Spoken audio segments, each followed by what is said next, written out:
Espace TV. Espace TV, le journal de 13h. 13h à Conakry, bonsoir et bienvenue dans ce journal.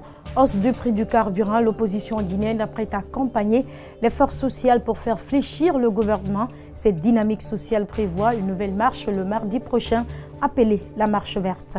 Et c'est aujourd'hui la grande finale de la Coupe du Monde Russie 2018 sur la place rouge de Moscou. Les supporters de la France et de la Croatie attendent avec certitude que son équipe peut soulever le trophée.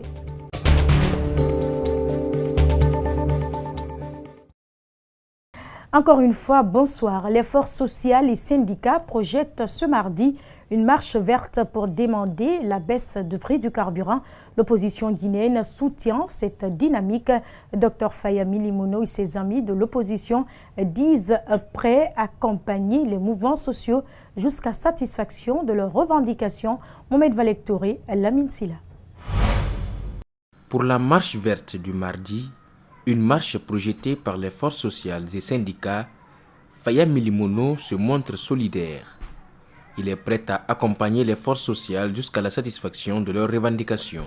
Aujourd'hui, il faut très rapidement amener le gouvernement à comprendre la souffrance, le cri du cœur de ce peuple qui souffre, qui n'a plus à manger.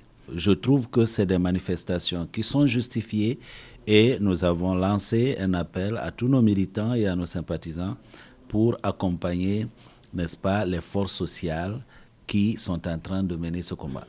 Cette décision a été prise vendredi lors d'une réunion à la Bourse du Travail entre forces sociales, syndicats et certains acteurs des mouvements sociaux.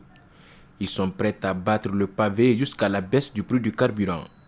Une préoccupation qui interpelle cet autre mouvement de jeunes, Osons pour la Guinée. En tant que mouvement, nous nous impliquons, nous allons marcher avec eux, les accompagner pour que cette dynamique aboutisse et que le gouvernement fraîchisse et recule et que le prix revienne à 8 000 francs.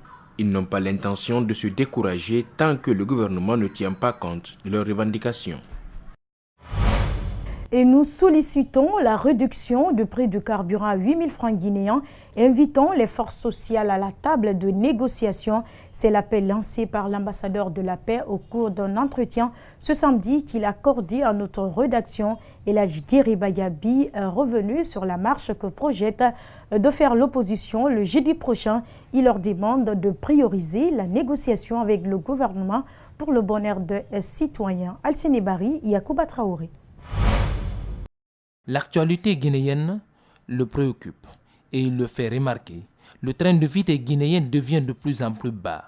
L'augmentation du prix du carburant ne fait qu'amplifier le calvaire des citoyens, déplore l'activiste. Nous sommes tous impliqués et nous sommes tous indignés de cette augmentation brusque qui a surpris la population guinéenne à un moment difficile. L'État devrait plutôt se pencher sur les autres réalités guinéennes, telles que les ponts de Linsan et Kérouané, qui sont jusqu'alors impraticables. La grève n'arrange ni le gouvernement, ni les forces sociales et les syndicalistes, souligne l'ambassadeur de la paix, raison pour laquelle il invite au dialogue. Un jour perdu, c'est des milliards perdus pour l'État.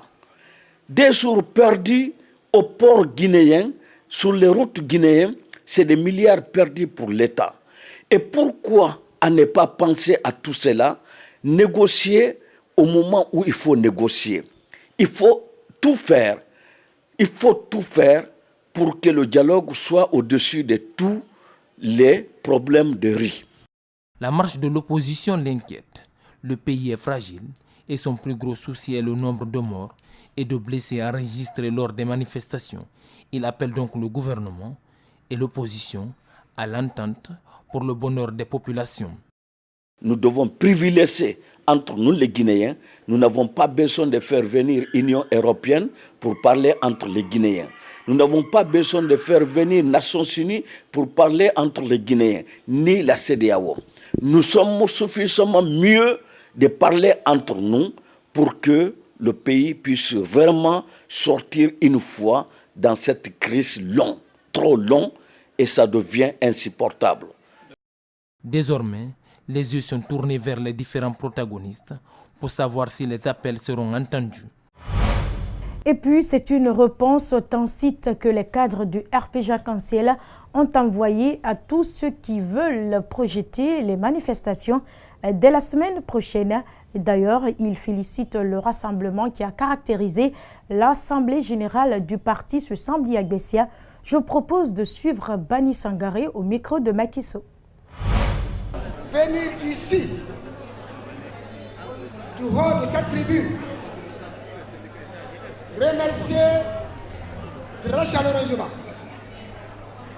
le parti, le RPG Arc-en-Ciel d'abord, ses militants, ses responsables, pour tout l'appui, toute la solidarité qu'ils ont fait montre pour nous accompagner dans cette traversée du désert.